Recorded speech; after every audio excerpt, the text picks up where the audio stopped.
Hey guys, today we're in Singapore. This is one of my favorite countries in the entire world. I've been here 6 times. So here are my 5 tips on how to make the most of your Singapore trip without breaking the bank. Let's start off with number 1.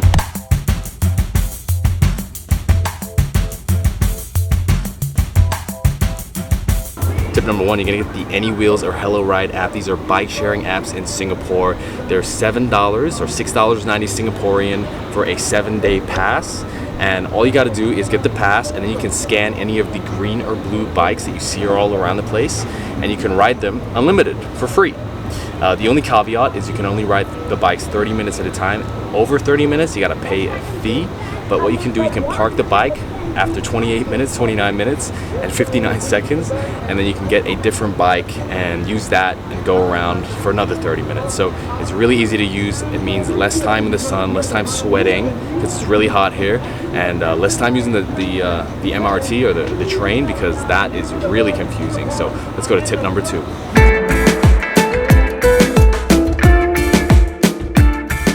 Tip number 2, be smart about where you get your drinks. Walking an extra 100, 150 meters is going to make 50, 60% difference in many cases. You don't want to go to places like 7-Eleven. You want to be smart about it, and I'm going to show you how. So we're going to jump into a convenience store and have a look. $2.50 for a Dasani and $4 for an Evian. This is crazy. So we're going to go to Lau Pa Sat, and we're going to see how much their drinks cost there. So for the price of an Evian, I got a Coke and a lime juice. It's insane value at these hawkers. It's even cheaper at other hawker centers. This is the busiest hawker center in all of Singapore. This is Lau Pa Sat. You can go to any other one, get it for even less than the price of an Evian. So all I had to do was find a hawker center, and then I got 2 drinks for the price of 1. And one of those drinks was a room temperature bottled water, and the other one was 2 ice cold drinks. I think I know which one I'm going to choose every single time. And on top of that, you're supporting a local business instead of some random company. So go the extra mile, find a hawker center. You're going to save 50 to 60%, or you get 2 drinks for the price of 1. It's really a win-win. And here's tip number 3. You got to take the MRT, especially from the airport to the city. Don't take a taxi, don't take a Grab. It's a little bit, not a scam, but it is 10 times more expensive to do it like that. Take the train. You're going to save yourself a bunch of money and a bunch of time. It's a little bit confusing, but once you get used to it, traveling around anywhere in the entire city is super easy. So let's go take the MRT.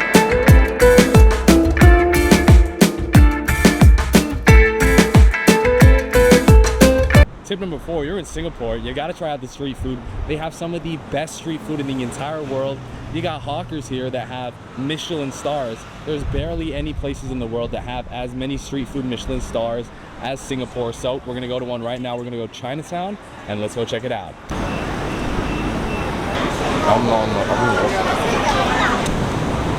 So I'm about to head to the hawker center right now, and I am dripping in sweat. It is, if you're a sweater, you're not gonna have a fun time in Singapore. Make sure you pack something light and you get plenty of drinks to hydrate. Remember tip number 2. I don't know if you can see it, but this is Chinatown right now. It's not even the hawker side. This is the restaurant side, and it is packed.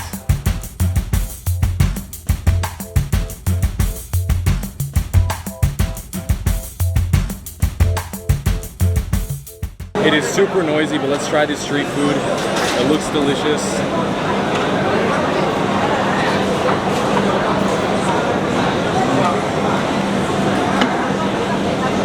Cheers.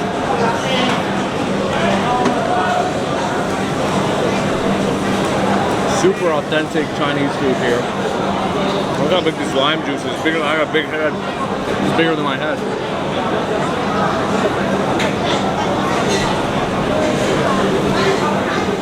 Can you believe this is $3.50? This is a full meal. I'm gonna be full after this.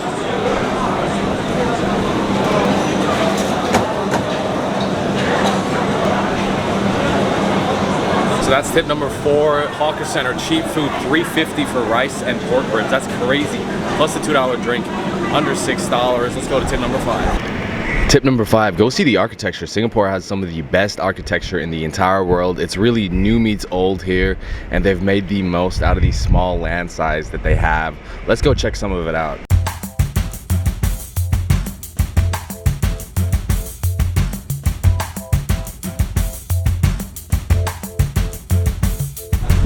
So I'm at a place called Quay right now, and behind me you can see these massive modern architectured buildings, and then right around me is all these old school Singaporean buildings.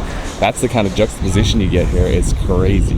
Now the benefit of Singapore being so small is if you're here on a 4 or 5 hour stopover, I guarantee you can see all the main attractions within that time lot, especially if you're taking the train from the airport. Take the train into the main city, go around, hit all your spots, and then you can get back on the plane. But if you're here for a week or 2 weeks, then you have so much time to find all the hidden gems, and there's a lot of them here. And you can take your time at all the main attractions. The only hard part if you are here for a stopover is it is really hot, and I guarantee you're gonna get really sweaty.